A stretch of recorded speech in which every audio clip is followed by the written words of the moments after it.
Om Sahana Bhavatu Sahano Bhunaktu Sahaviryam Karavavahai Tejasvinavadhitamastu ma Vidvishavahai.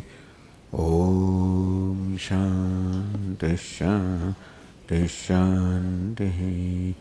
Om Purnamadah Purnamidam Purnat Purnamudachyate Purnasya Purnamadaya Purnamevavashishyate.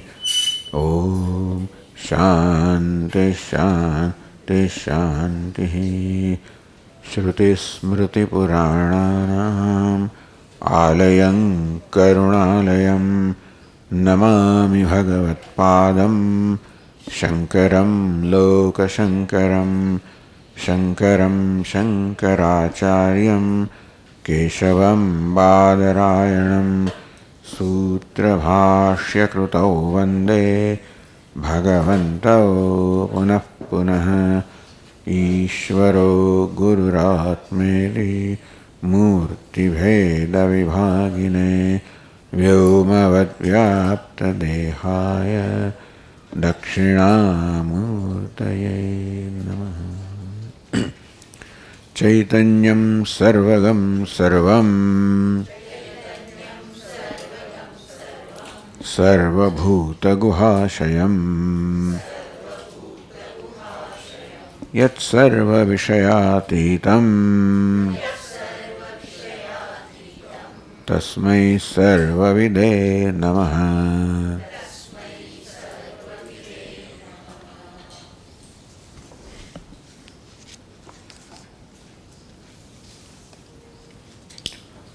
So we have started the 12th chapter called Prakasha Prakaranam.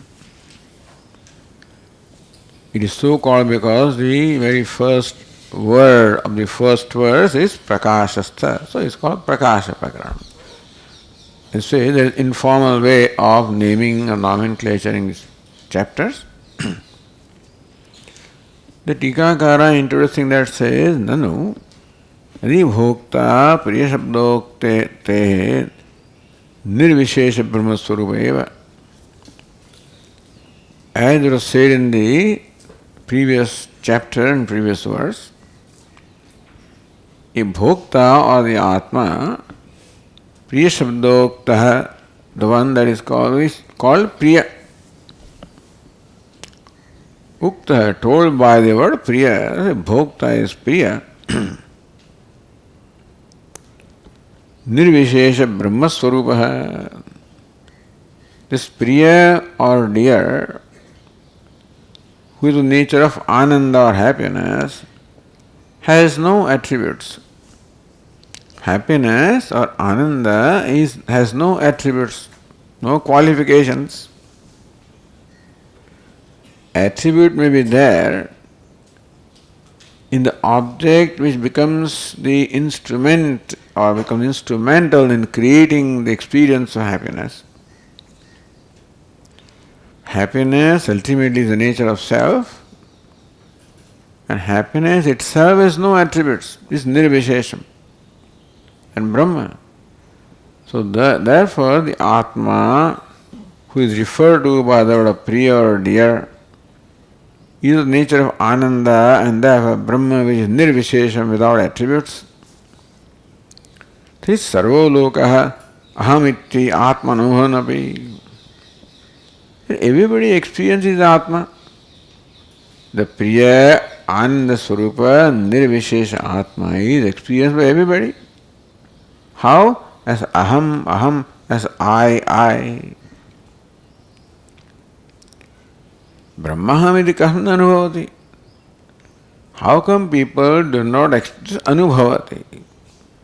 People do not experience Atma as Brahman, even though Brahman is the nature of Atma. Although anubhavati may not be the right word, they do not know. How come people do not know, or even better than that, do not recognize the self as Brahman? Atma is experienced as Brahman, because that's what Atma is. The question is one of recognizing what I am experiencing, correctly interpreting what I am experiencing.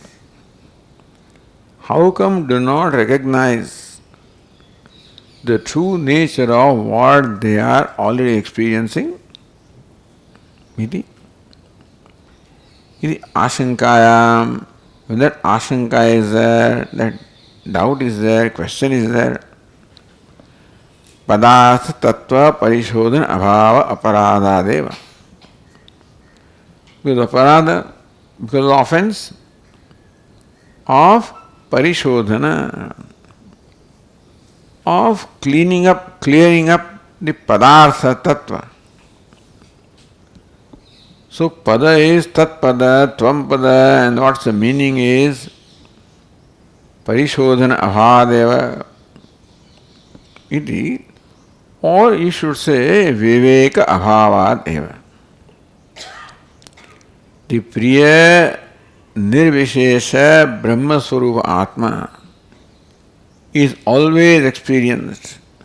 But along with that, anatma also is experienced. And inability to distinguish between the two, therefore they are lumped together, and therefore Atma is interpreted to be qualified by Anatma. So Parishodhana means Atma, Anatma, Viveka. On account of the absence of Viveka, the two are lumped together and there is an interpretation that I am a Jivatma. It's an interpretation rather than experience. Iti, because of that, in view of that, Tvam Padartha Shodhana Pradhanam Prakam Arvamanaha. So this Prakasha Prakranam is basically Tvam Padartha Shodhana Pradhanam. Shodhanam Atma Anatma Viveka in this case. So this Prakranam emphasizes or focuses attention on the Viveka, the discrimination of the self and non-self, by recognizing non-self as non-self, to enable us to recognize the self as the self. So, what is Atma and what is Anatma? Savas antah avivekad. This Atma is experience and Antahkaranam also is experience. And Antahkaranam is experienced as a conscious entity. The table also is experience, but not as a conscious entity, and therefore the table is not taken to be Atma. Antahkaranam experience as a conscious entity. Even though Antahkarana, the mind, is by nature unconscious, but Savasa, on account of the reflection, you can call it, of the consciousness in Antahkaranam, the Antahkaranam becomes enlivened as though and therefore is taken to be a conscious entity, therefore is taken to be Atma. So it's understandable what is conscious. Atma is conscious, and therefore whatever is experienced conscious is taken as Atma.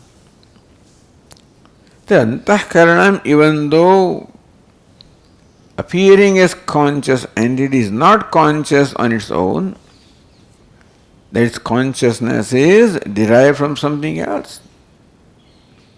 That's the Viveka required here. Yathatmena svatmanam na pratyeti sarvo lokahiti. Everybody. This is not confined to some individual. This is a universal ignorance, and therefore the universal misconception of oneself, called Brahma or Moha. So this Moha, Aviveka, Brahma, delusion is universal, and therefore there is a universal solution available here, which Vedanta provides. Prasavam saddushtantam aha. So first, along with dushtanta, this is being said how aviveka happens. So let us read the first verse. Prakashastham yatha deham सालोकमभिमन्यते दृष्ट्राभासं तथा चित्तम् दष्टाहमिति मन्यते.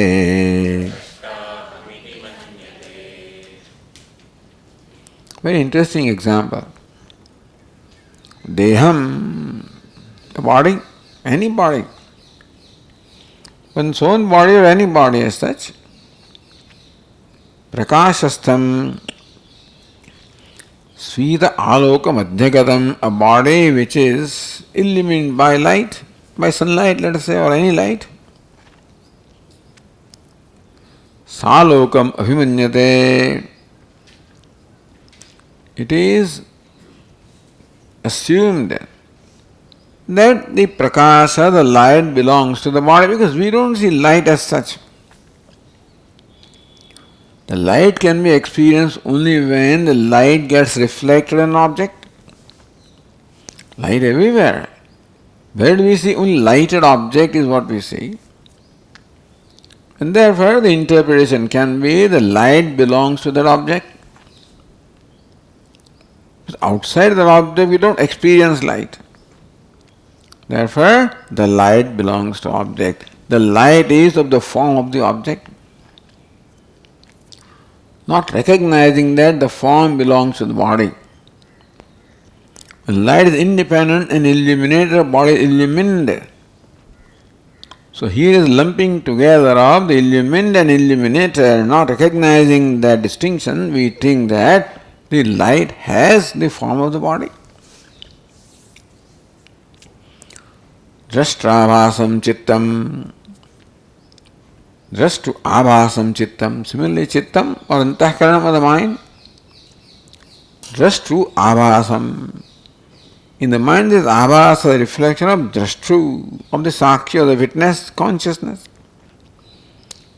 So, just as light is distinct from the body, but they appear to be one, similarly also, Atma or consciousness is quite distinct from the antahkaranam. One is subject, other is object. Antahkaranam receives the reflection of the sakshi or the witness consciousness and therefore appears to be conscious. Aham iti manyate, therefore that is taken to be conscious entity. And that is taken to be Atma. So this is a very interesting chapter. We have so far discussed very advanced concepts of Vedanta. We are coming to square one here as far as this chapter is concerned. So make a note. This chapter is providing the very fundamental concepts of Vedanta. So how the basic aviveka or non-discrimination happens. How one thing is taken to be another. How is the mind taken to be a self? Because the mind is experienced as a conscious or taken to be a conscious entity, which consciousness does not belong to mind, which consciousness is reflected in the mind. Therefore, mind appears to be conscious just as a body, the light appears to be the form of body, or the body appears to be lighted. So also, the mind appears to be sentient, conscious. Antakaranam sachetanam manyamana. Therefore, this person, believing that the chetanam, the consciousness belongs to the mind. Mind is a conscious entity. Savasam chittameva atmana manyas. This is a fundamental mistake, error that is committed by the human being. Savasam chittameva atmana manyas. Therefore, he takes the chitta, the mind, which receives the reflection or reflect the consciousness, savasam, is taken to be Atma. So mind is taken to be Atma because mind is interpreted to be a conscious entity. Natad yathatmam janati. And thus, because of this wrong notion or interpretation of Atma, he never suspects, unfortunately. Nobody ever suspects that my notion about the self, or my conclusion about the self is not real,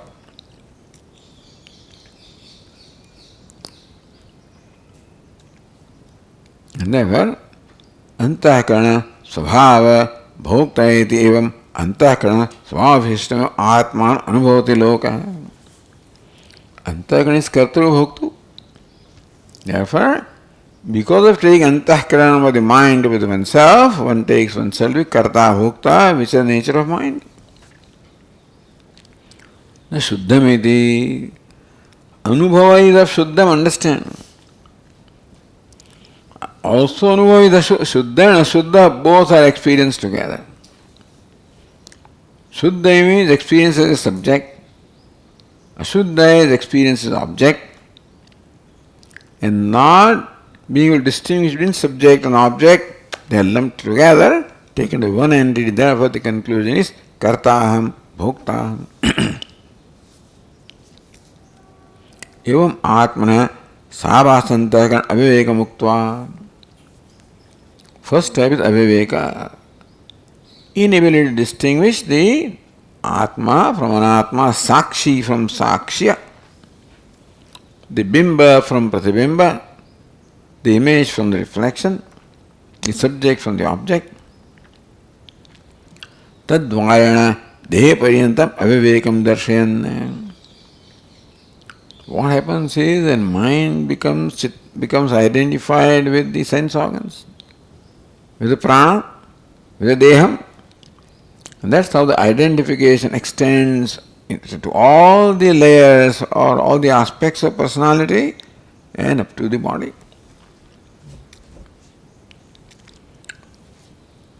Atma apratipattimeva lokasya dharayati. How loka or common human being has atma pratipatti or vipratipatti. The apratipatti means ignorance.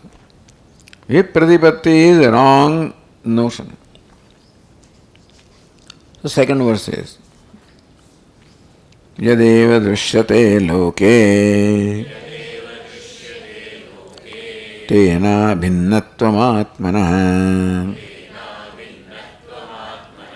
prapadyate tato mudha tena atmanam na vindati.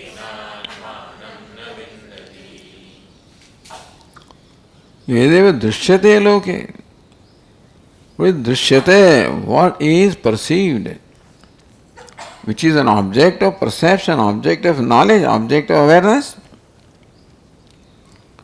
then abhinatvam atmana prapadyate.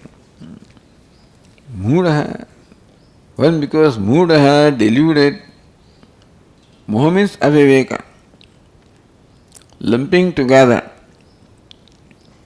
So, in fact, whatever is seen, and that is all pranayendriyas through dehe paryantam ahankaraspadam. This chittam, which has received the reflection of consciousness, because that also becomes enlivened, that in turn enlivens the prana. Through that the indriya, through that the sthula sharira. All of these drishyate, anubhuyate, they are all the objects of experience. Tena atma bhinnatvam prapadyate. So this is the Vedantic prakriya of explaining why we are feeling about ourselves the way we are feeling. The fact remains that I take myself to be a limited entity. Therefore, inadequate entity. Therefore, helpless entity. Therefore, karta, bhokta, sukhi, dukhi. That's our experience about ourselves. Vedanta says that this is a conclusion about the self and not the experience about the self. Atmendriya mano yuktam bhokta ityahor manishina. Kathopanishad says, Manishina, the wise people say, Atmendriya manoyuktam, Atma, the body, Indriya, manayuktam, identify with that, bhokta, therefore one takes oneself to be bhokta.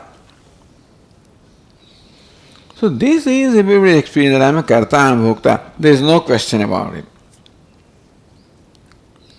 And there is no question that Atma is Brahman because that's what Upanishad says. Tattvamasi, Aham Brahmasmi. Therefore, Atma is Brahman, is what the Upanishad reveals. So that also is real. That is true. So we start from there. We start from what the Upanishad says. And then question what our mind says. Or try to understand how come my mind says what it says when the Upanishad says you are Brahman. How come I call myself a Karta Bhokta? So that's what Vedanta tries to explain. How the object is taken to be subject, how the subject-object discrimination, separation doesn't take place. This is called habitual error, this is svabhava. Nisargikoyam loka vyavahara hammameti. The I and mine is the vyavahara, shabda prayoga, the notion everyone entertains from the time beginningless.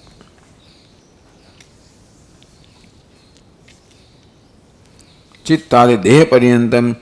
So Chidabhasa, the reflected consciousness, ultimately enlivens also the prana and the indriya and the body, etc.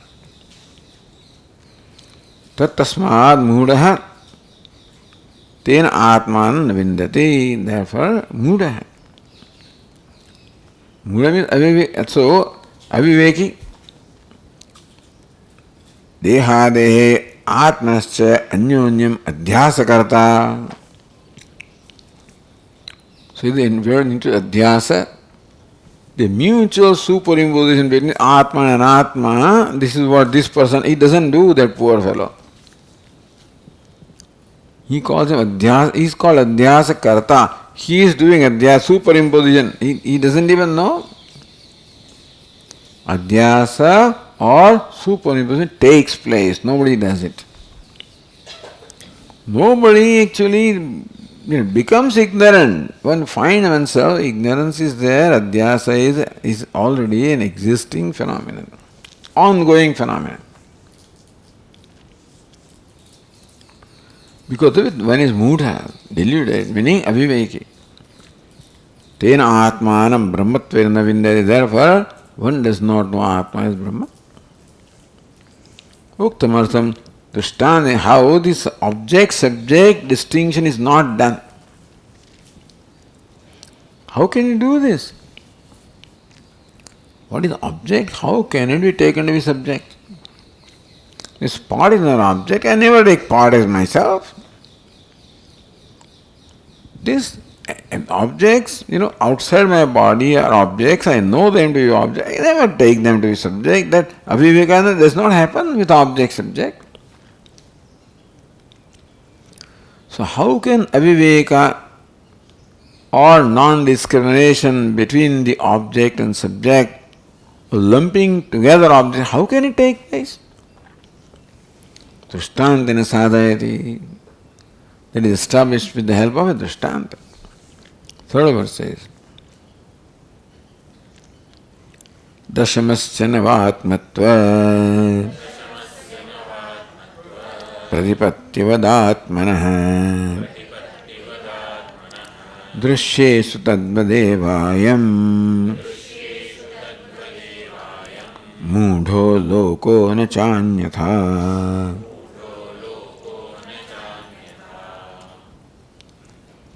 So again, subject, object, aviveka, very beautiful example here. Dashamasya navatmatva pratipattivat. Only Dashama or the 10th is taken to be Navatma as 9th. The 10th is taken to be 9th. Who are 9? 9 are objects, understand?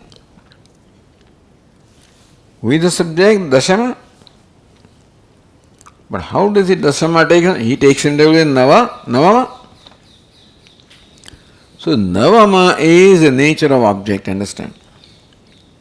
Dashama is the nature of subject, is it not so? And when this Dashama, this 10th fellow says, He doesn't say I am 9, but that's what it amounts to. When there is a conclusion that the 10th man is lost, and he joins the party in searching with the 10th man, so every one of them is 10th man, everyone is searching for the 10th man, everyone is searching for himself. Because everyone takes himself to be the 9th. 10th is lost. I am not the 10th for sure. 9th is the nature of what? Object. What do I take myself? 9th, subject. So how subject-object superimposition has taken place? This example is never presented in this way. Understand how this example is presented in this context of aviveka, subject, object, aviveka. We use the example in many ways, but here is even a unique way. Yatha dashamasya atmanah manavakasya ganayituhu avivekat. Manavaka means a child or a youngster. He is called Manavaka because otherwise a little older one would have known this. These fellows are still children in the school. They taught 1, 2, 3, 4, 5, he can count 100. He can count this way also. But see, he doesn't realize that the counter is different from what is counted. The total includes also the one who counts. Now this shows an immaturity, that's Manavaka, a youngster, a boy. Ganayitu avivekat navatmatva pratipattihi. Therefore, even though it doesn't say I am the 9th, but the way he behaves, he reveals that in his own mind he has this notion that I am the 9th. I am not the 10th for sure. And 9 are counted. I am not the 10th. That means I am the 9th. So even the 9 is the nature of the object. He takes himself in 9th, and that's how the object is taken to be subject, or there is a mix-up, lumping together, or aviveka of the subject and object. Tadvat tasaiva ayam lokaha buddhyadishu drishyeshu. Similarly also, this buddhi and then prana and the indriya and the deha and all these things are all drishya. He doesn't realize that I am not counting myself, that I am distinct from them. The one who counts does not realize that I am distinct from what I am counting. He does not realize that distinction, therefore takes himself to the 9th. So I see this chitta, prana, indriya, deha. I fail to recognize that they are all objects of my perception, knowledge, objects of awareness. Now the one who is aware of those things, that distinction is not recognized, and therefore they are taken to be self. Just as 9 are taken to be myself, or I take myself 9, so also I take myself to be the chittam, pranam, indriyani, deha, mudha. That is called Manavaka, who doesn't have the Upadesha, doesn't have the learning that, the 10th is different from 9th, or the counter is to be included in total. When we left, we were all a whole group. Now I have divided group into two as those which are counted and one that count, but otherwise the group includes both. That he doesn't realize. Acharya Upadesha Tvam Dashamosti, that Upadesha Vihinaha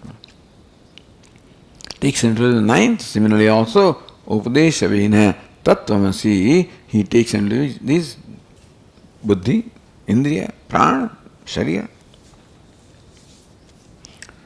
Nanu pratyakshanuvasya shrutesh avirodhaya pratyekatmaneva karutattvadi Dharmatvam, Brahma Rupatvam Chastu. This came earlier also. Again, this question is raised here. Pratyaksha Anubhava, that I am a bhokta, I am a karta bhokta is Pratyaksha Anubhava, is something that I am experiencing as an immediate thing. It is my experience that I am a karta bhokta, sukhi dukhi, jivatma. Shruti says that I am Brahma. Avirodha. So how to accommodate both? My experience that I am a jivatma or karta bhokta, and Shruti says that I am Brahma. How do I accommodate? Because this can't be wrong. What I am experiencing immediately cannot be wrong. Well, the Shruti also cannot be wrong. Because there are simply two different views about the self. So why not both are right? Kartrittvadi haramartvam brahmarutvam chastu pratyagatmanha eva. Why not that Atma is both Brahman as well as Karta Bhokta? Why can it not be? What's wrong with that? In that case, you will be able to recognize, justify, explain, validate, rather I should say. You will be able to validate both Shruti as well as one's own experience that I am Karta Bhokta. Kim avivekalpana mudattvastiyate. Why do you call him Muda? Why do you say aviveka? Non-separation. You call him Muda, the deluded. Why? He is all right as he is. Ityataha aham. So next verse is Tvam kuratvam tadeveti pratyaya vaikakalikau ekanidau katham syatam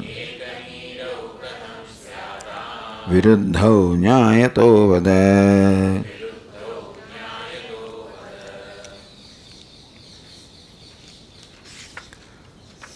Dasamasya navatvam tvam kuru tvam tadeva iti pratyau ekakaliko eknido kasam syadam. You say that why not Atma is with Brahma because Shruti says that. And Atma is Karta Bhokta because that's my experience. Why not both of these are equally right? They could be. I am Karta, I am Bhokta, I am Sukhi, I am Dukhi. They are all equally right. All of them are right. Similarly, I am Brahman, I am Karta, I am Bhokta. Why cannot these also be right?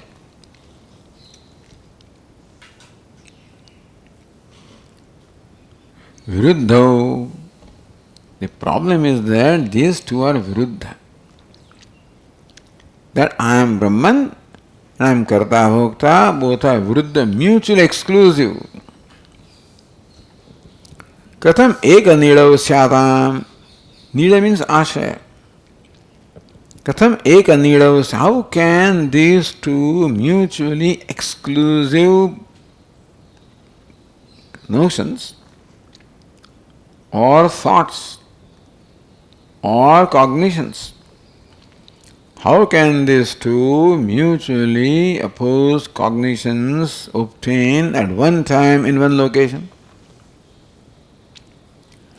Light and darkness, how can they coexist at one time in one location? They can be there in one location different times.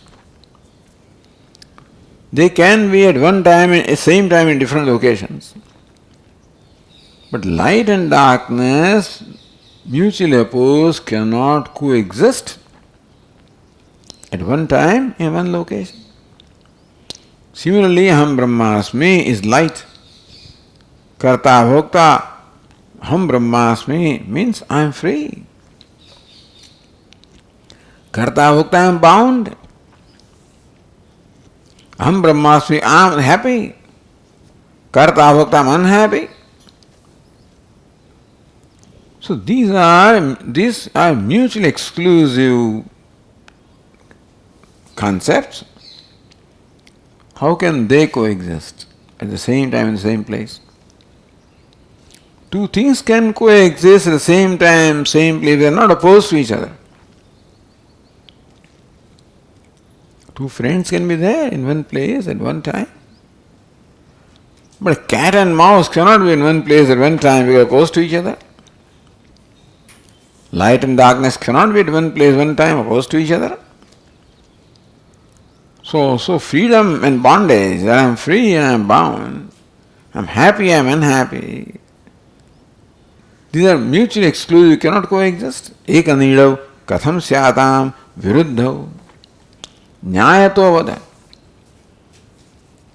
Nyayata, with reasoning.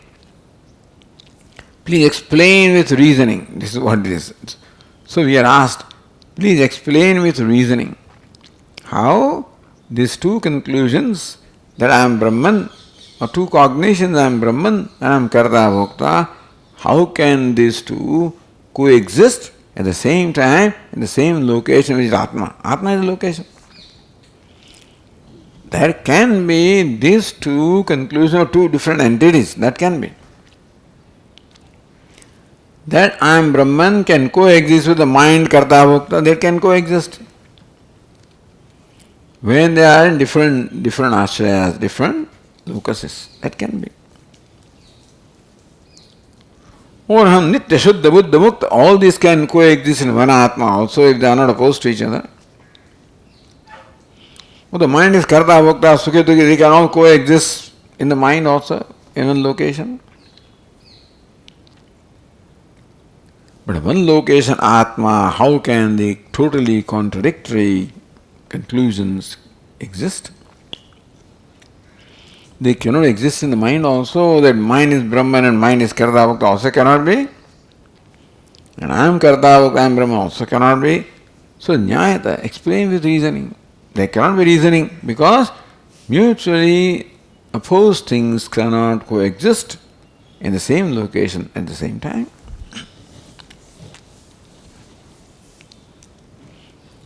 So Tvam Kuru, Tvam Tadeva iti. The Karma Kanda says Tvam Kuru, may you do this, perform this ritual, etc. Where you are declared as Karta. Tvam Tadeva, Tvam Brahma iti. Where you are declared as Brahma. How can these two coexist for the same entity? Cannot be.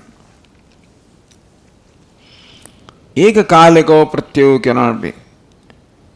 For an ignorant person can be told, Tvam Kuru. That can be. An enlightened person said, you are Brahman.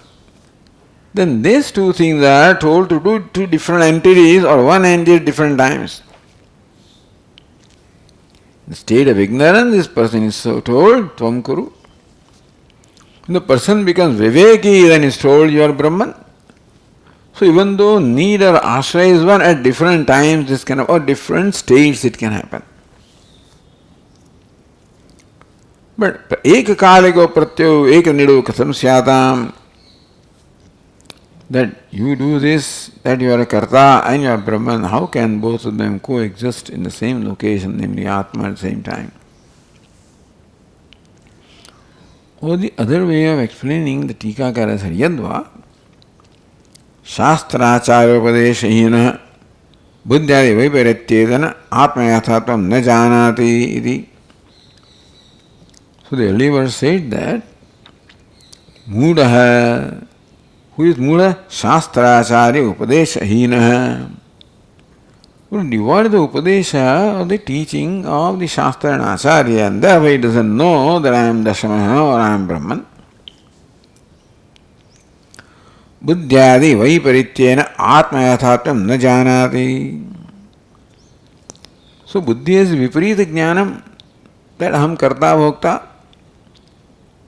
The doesn't know that I am Brahman. Iti tasya padartha viveka bhavat mokshanopadeti suchitam. Padartha viveka bhavat. The object is to be taken as object. A subject is taken as subject. that viveka bhavat, on account of inability to distinguish between the two, moksha, freedom doesn't come. The bondage also is notional. Aham karta, aham bhokta, aham karta bhokta is notion, but that is what creates sense of bondage, limitedness. And as long as that notion is retained on account of aviveka, with buddhi, etc., so long the experience or the knowledge of moksha cannot be, because I take myself karta bhokta. Tatra kim padartha vivekena krityam.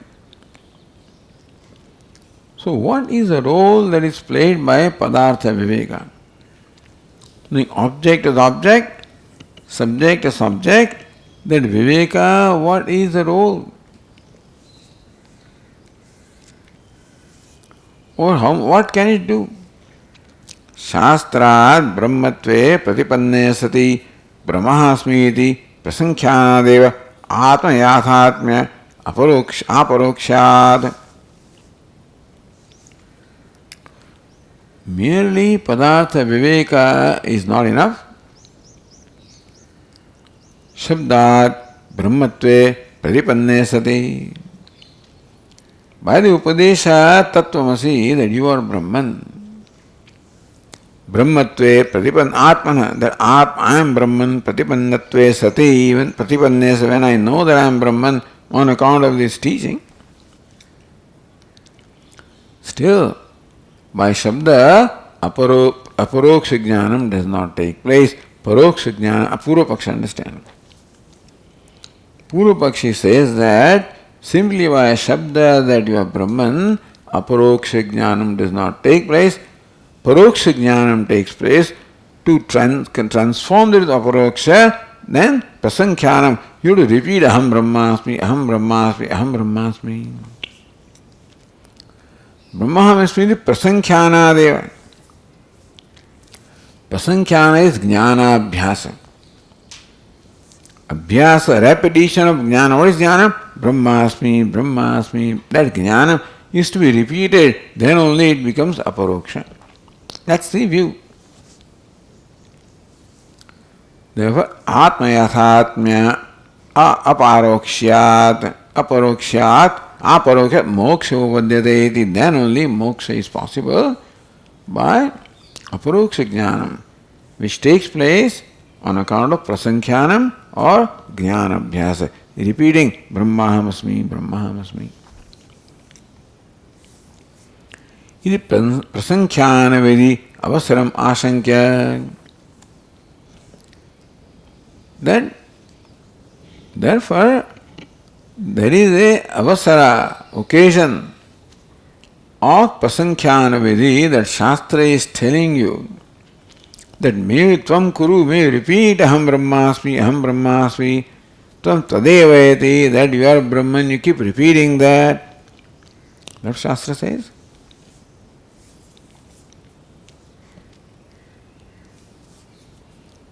So then we can go to the next verse,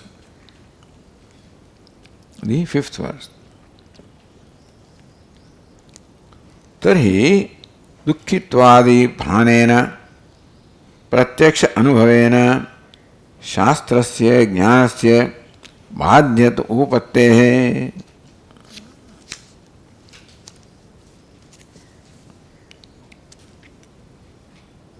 So because both of these contradictory cognitions cannot coexist about the same object at the same time, in that case, tari dukkhitwadi bhanena pratyaksha anubhavena, then there are two jnanam here. Now, the thing is, how can these two contradictory knowledge can coexist in one location? In that case, samasamayoho madhye, one knowledge will dismiss the other one. Because two are contradictory, therefore one will negate the other one. So light and darkness are contradictory. If they happen to be in one place, light will negate the darkness. So, in short, when two contradictory things are there, since they cannot coexist in one location, one of them will negate the other one. So, why not this experience? Dukkhitwadi bhavena pratyakshanubhavena. That I am dukhi, sukhi, karta, bhokta is pratyakshanubhava. Why not that negate the shabdasya jnanasya badhyatva? Why cannot that negate aham brahmasmi? So one is a pratyakshan, other is shabdam jnanam, understand? Shabdam jnanam is paroksha jnanam. That's a theory, it is true. That whenever we hear about something, there can only be an indirect knowledge about that thing. Whether it's a person, is an entity, is a place, whatever it is, we have a general idea. Only when you perceive that person with our eyes, etc., then there can be aparoksha jnanam. So, Shabda or description of something can only give indirect knowledge. So, also description of Atma.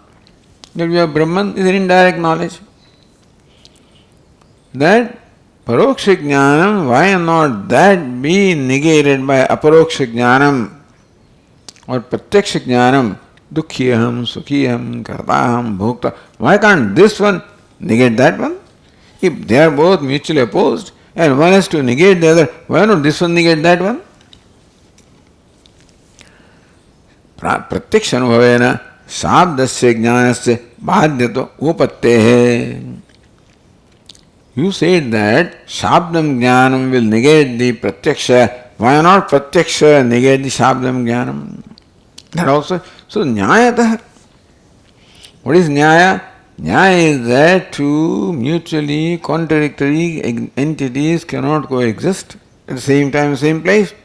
That's a nyaya. Then why not this pratyaksha anubhava, that dukhi sukhyaham, that negates this shabdam jnanam aham brahmasmi? That's a nyaya. Tadiyasthaijaya, because merely your Brahman is not a abiding knowledge, tadiyasthaijaya. Even if that knowledge is right knowledge, still that needs to be firm. Tadiyasthaijaya prasankhana vidhi syad. Therefore, what will happen is that even if right knowledge takes place, aham brahmasmi, that pratyaksha jnanam dukhyaham, sukhiham will keep on negating that. Therefore, it is necessary that this knowledge aham brahmasmi should be made firm, so as not to be shaken up by this pratyaksha karta bhokta. And to convert the shabdam jnanam into the sthira jnanam, you require prasankhyanam, you require this repetition, the jnana abhyasa, aham brahmasmi. Why not? So prasankhana vidhi syat. So that second thing applies here actually, that second. That this is how Shruti, when it says aham tattvamasi, it is asking you to repeat tattvamasi, aham brahmasmi, aham brahmasmi. So it is not an upadesh, it is vidhi. That is how interpretation is there of the Mahavakya also. So the fifth verse says, Dehabhimanino dukkham na dehasya svabhavatah svabhavat tat prahanaya tattvamityuchyate drushehe.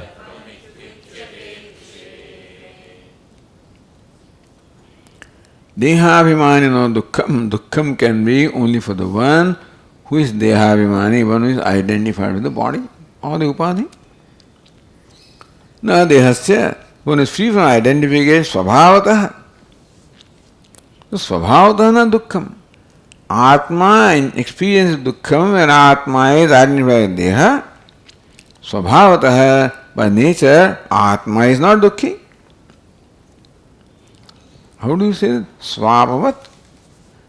In the deep sleep, when the dehabhimana is not there, there is no dukkha. That shows that by anvaya vyatireka, dukkha is there with abhimana or identification of the body. Tat prahanaya.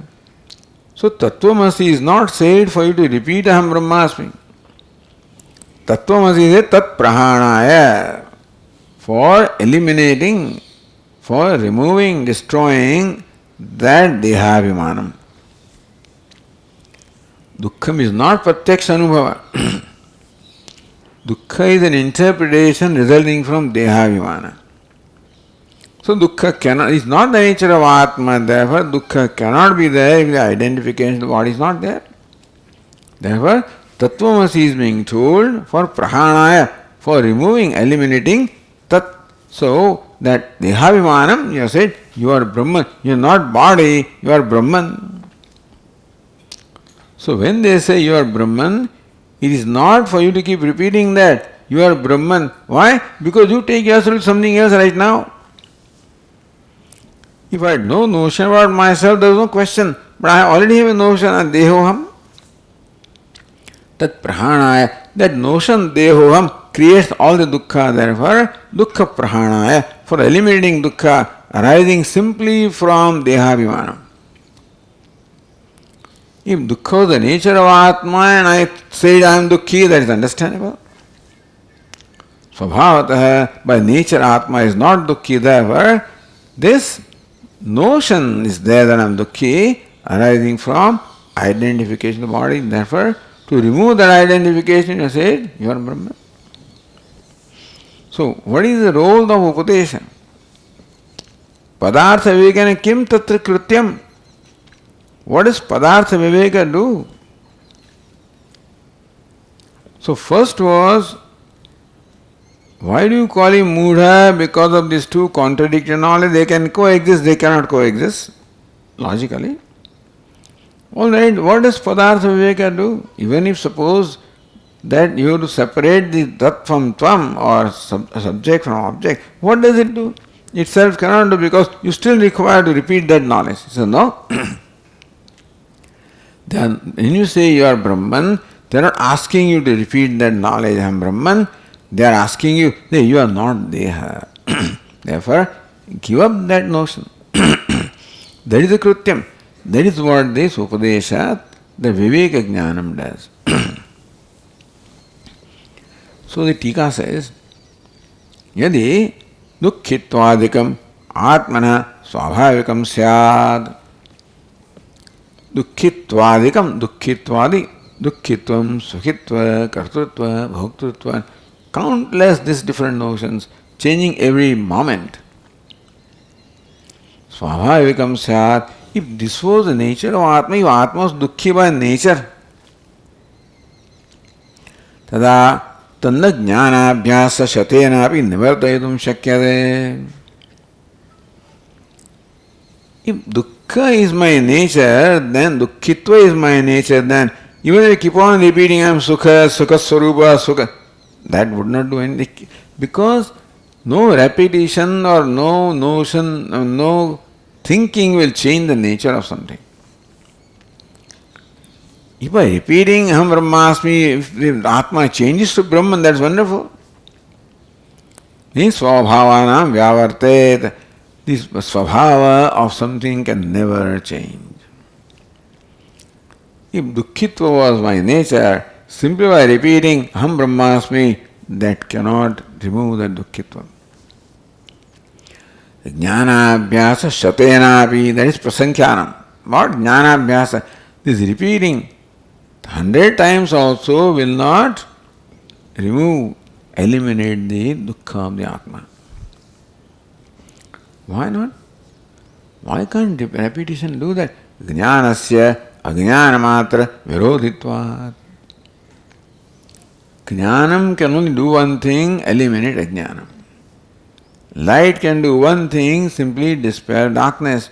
So also knowledge can dispel ignorance and nothing more than that. Cannot change something.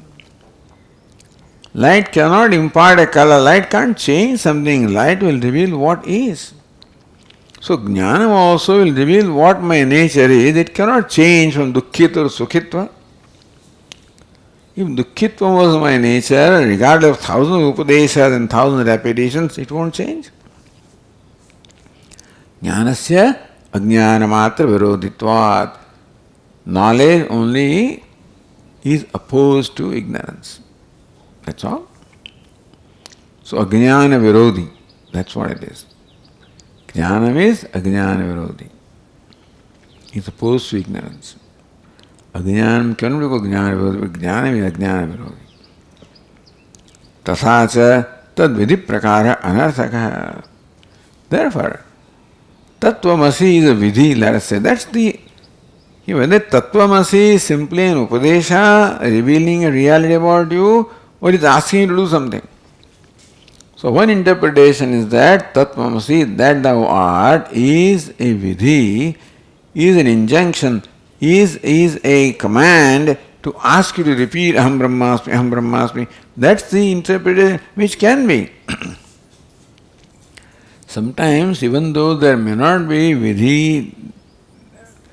vidhitvam in the Vakya, like ling, lord, tat, tavya, etc., may not be there, and still they interpret.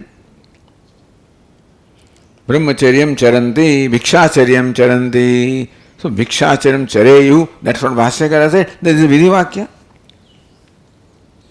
So, also Bruhadanaka elsewhere, 4.4.22 also, vidhi Vakya. A simple statement, even though that vidhi grammatically is not vidhi vakya, still is interpreted as vidhi vakya. Pravrajanti, pravrajeyuhu. They say that they walk out of the home, they should walk out of the home. So sometimes it is possible where the context to interpret also a grammatically non-enjoining vakya to be an enjoyment. So grammatically, Tattvamasi is not an enjoyment, but then if the context justifies it, then you can say that they are asking you to do something here. Repeat Aham Brahmasmi, Aham Brahmasmi, Aham Brahmasmi. But that repetition cannot change nature of Atma. Atma is dukkhi by nature. And therefore, dukkha is because of abhimanam, not by nature. Yadatu avidya prayukta Dehadi, Abhimanimandanam, Dukhitvadi, on the other hand. Dukhitvadi, Dukkhiyaham, Sukhiyaham, Kartaham, Bhoktaham, I am Dukhi, I am Sukhi, I am Karta, I am Bhokta, all these notions about the self. Dehadi, Abhimana, Nibandhanam, cause Abhimanam, identification, Dehadi, depends on what I am identified with, accordingly the notion will arise. I am tall, I am short, fat, lean, with the body. I am blind, I have brightness, etc. All these identification indriyas. Hungry, thirsty with the prana, sukhi, dukkhi with the mind. So depending upon the nature of identification, I can identify with my son also and my family also. And that can also cause a lot of problems to me. My identification of body extends to so much. But all of that is what? Avidya, prayukta, dehadi, abhimana, nibandhanam. Nibandhanam caused by abhimanam, identification. Dehadi, beginning from body all the way up to ahankara, the identification is there. Ahankara, dehantan, bandhan, ajnana, kalpitan. So that the identity extends from body up to ahankara. Avidya prayuktam, but Vedanta says that it is prayuktam caused by avidya. That will give you the reason also. Tada avidya nivrittev tan nivrittehe. If on the other hand that I am dukkhi, sukhi is the result of ignorance, which ignorance causes abhimana or identification. Therefore, Upadesha also is one of remove identification. The knowledge also is the. So when you say you are Brahman, that means who is told? The one who thinks that I am Deha is told you are Brahman. That means you are not Deha. So that's how avidya nivrittya, then avidya nivritti takes place. Therefore, Upadesha must be such as to remove ignorance. What does ignorance do? Ignorance causes these notions about the self. Therefore, Upadesha must be such as to remove those notions about the self. So we experience avidya in the form of notions born of abhimanam or adhyasa.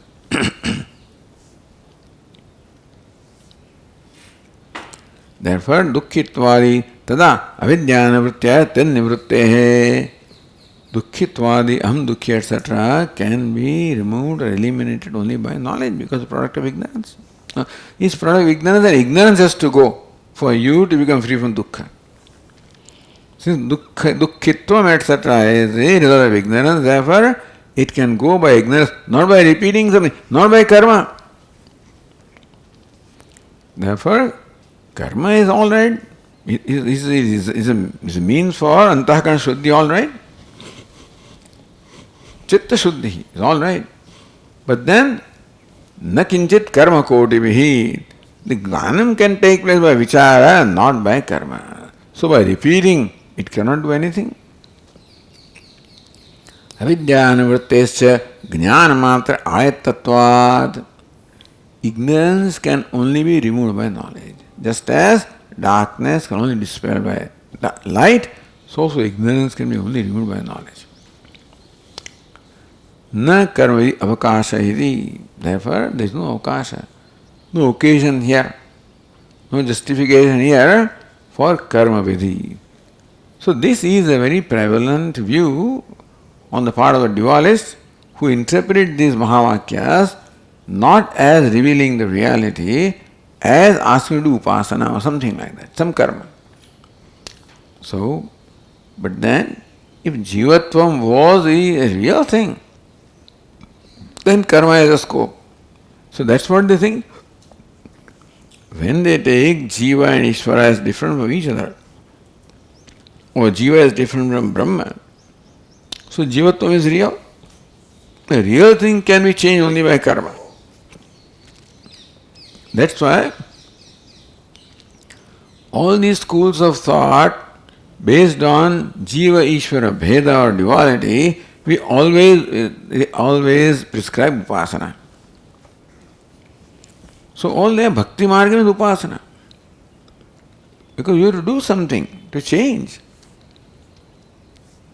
There is nothing, no criticism of one thing or other. We have to understand what is what. That upasana has a great role to play in our life is a different thing. But upasana can change the nature of Atma, and then that is not possible. That's what Vedanta says. Vedanta doesn't dismiss karma, criticize karma or upasana. Just helps us understand what is the role of karma or upasana. Respect everything. It's an intelligent person should use everything properly. It's called intelligence. And even garbage also can be used to produce some biogas or something like that. That is what intelligence is. That's called viveka is. Intelligent living is. But that doesn't mean that you bring that garbage in your home, etc. That also viveka must be there. So just because you do not accept something, you do not accept something in that context. Vedanta doesn't accept karma and upasana. In this context that karma and upasana can bring about moksha, that is where Vedanta differs. That's all. Karma upasana has a great role to play as far as Antakarana Shuddhi is concerned, Antakarana Nishchalam is concerned. That's a great siddhi. But not in terms of making a person free. Iti shloka tatparyartha. This is the tatparyartha of this verse number 5. We'll continue. Om Purnamadah Purnamidam Purnat Purnamudachyate Purnasya Purnamadaya Purnameva Vasishyate. Om Shanti Shanti Shanti. Shankaram Shankaracharyam Keshavam Badarayanam Sutra Bhashya Krutau Vande Bhagavantau Punah Punah Ishvaro Gururatmeti Murti Bheda Vibhagine Vyoma Vajvyapta Dehaya Dakshina Murtaye Namaha. Om Shanti Shanti Shanti. Shri Gurubhyo Namaha. Hari Om. See, we were so anxious to start this class, so we started today, but we have a break for 2 days in the class, Tuesday and Wednesday. So this class will take place now on Thursday morning. This evening we'll have a class in the Shankarananda Gita, and we'll announce that class in the evening. But we have the evening class at 6:30 on Shankarananda Gita. Oh.